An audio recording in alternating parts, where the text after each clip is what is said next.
Baiklah, kita akan mengulas mengenai aspek-aspek di dalam CSR. Ada tokoh yang memulai tentang CSR ini, yaitu tokoh yang bernama Howard R. Bowen pada tahun 1953. Bowen mengemukakan bahwa CSR adalah kewajiban pengusaha untuk melaksanakan kebijakan-kebijakan, untuk membuat keputusan dan mengikuti tindakan-tindakan yang diinginkan dalam kaitannya dengan tujuan dan nilai-nilai masyarakat. Di tahun 1960-an ada juga Kate Davis. Dia mengemukakan bahwa tanggung jawab sosial pengusaha sama dengan kedudukan sosial yang mereka miliki. Temuan dari hasil penelitiannya bahwa semakin tinggi dampak suatu perusahaan terhadap masyarakat sekitar, maka akan semakin tinggi pula bobot tanggung jawab yang harus dipertahankan perusahaan itu pada masyarakat. Kemudian di tahun 1974 ada R.C. Becquerel. Dia mengemukakan tentang 4 tanggung jawab perusahaan. Yang pertama adalah tanggung jawab ekonomi, kemudian ada tanggung jawab legal, dan kemudian ada tanggung jawab etis, dan yang terakhir adalah tanggung jawab filantropi. Dikemukakannya bahwa perusahaan memiliki tanggung jawab ekonomi karena tujuan utama dari dunia usaha adalah untuk mendapatkan keuntungan. Kemudian mengenai tanggung jawab hukum harus dilaksanakan karena dalam operasionalnya perusahaan harus mentaati undang-undang dan peraturan-peraturan yang berlaku. Tanggung jawab etis berkaitan dengan keberadaan perusahaan di tengah-tengah masyarakat, sehingga perusahaan harus menghormati nilai-nilai yang berlaku di dalam masyarakat. Dan yang terakhir adalah tanggung jawab sosial berkaitan dengan kepedulian perusahaan terhadap masalah sosial yang terdapat di masyarakat. Kemudian ada John Elkington di tahun 1990-an. Dia mengemukakan mengenai konsep triple bottom line atau yang dikenal juga dengan triple P. Yang pertama adalah profit, P yang kedua kemudian people, dan P yang ketiga adalah planet.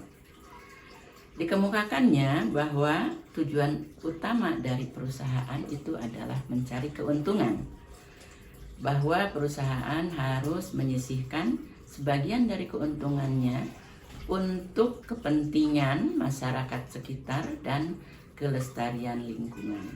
Aspek ekonomi dari CSR meliputi dampak dari kegiatan operasional yang dilakukan oleh perusahaan, yakni keuntungan.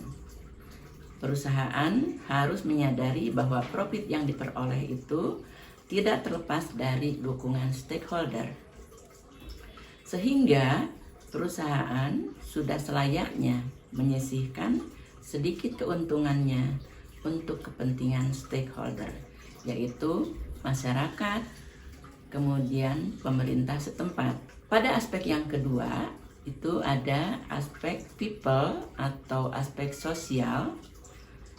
Masyarakat merupakan salah satu unsur pendukung yang menentukan kelangsungan hidup dan juga perkembangan perusahaan.